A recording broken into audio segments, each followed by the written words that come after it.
દિલ્હીના જંતર મંતર ખાતે ચાલી રહેલા પેપર લીક વિરોધ આંદોલનના પડઘા બનાસકાંઠામાં પણ પડ્યા. પાલનપુરના જીડી કોલેજ બહાર વિવિધ રાજકીય પાર્ટીઓ દ્વારા વિરોધ પ્રદર્શન યોજાયું હતું.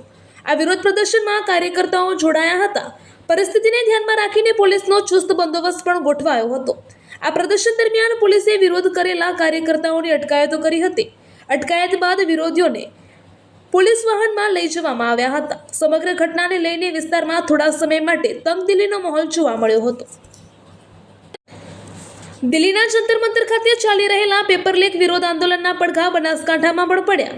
પાલનપુરના જીડી કોલેજ બહાર વિવિધ રાજકીય પાર્ટીઓ દ્વારા વિરોધ પ્રદર્શન યોજાયું હતું. આ વિરોધ પ્રદર્શનમાં કાર્યકર્તાઓ જોડાયા હતા. પરિસ્થિતિને ધ્યાનમાં રાખીને પોલીસનો ચુસ્ત બંદોબસ્ત પણ ગોઠવાયો હતો. આ પ્રદર્શન દરમિયાન પોલીસે વિરોધ કરેલા કાર્યકર્તાઓની અટકાયતો કરી હતી.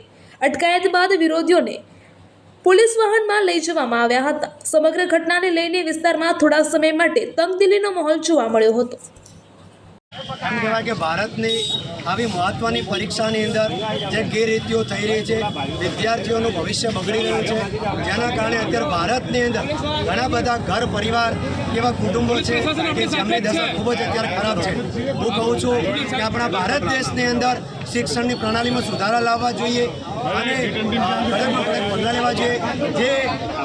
જે વિદ્યાર્થીઓ સાથે ખરાબ થયું છે અથવા જેમણે પણ પેપર લીક કર્યા છે, જવાબદાર વ્યક્તિઓ સામે કડકમાં કડક પગલાં ભરાવવા જોઈએ. વિદ્યાર્થીઓને ન્યાય મળવો જોઈએ અને સમગ્ર ઘટનાની નિષ્પક્ષ તપાસ થવી જોઈએ.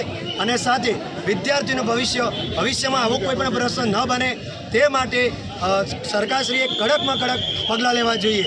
હું ધીરજ સોની, બનાસકાંઠા જિલ્લા મંત્રી, ગુજરાત ક્રાંતિકારી પાર્ટી, હંમેશા વિદ્યાર્થીઓના અધિકાર સાથે છું. વિદ્યાર્થીઓ માટે હંમેશા લડીશ. જય હિન્દ, જય ભારત.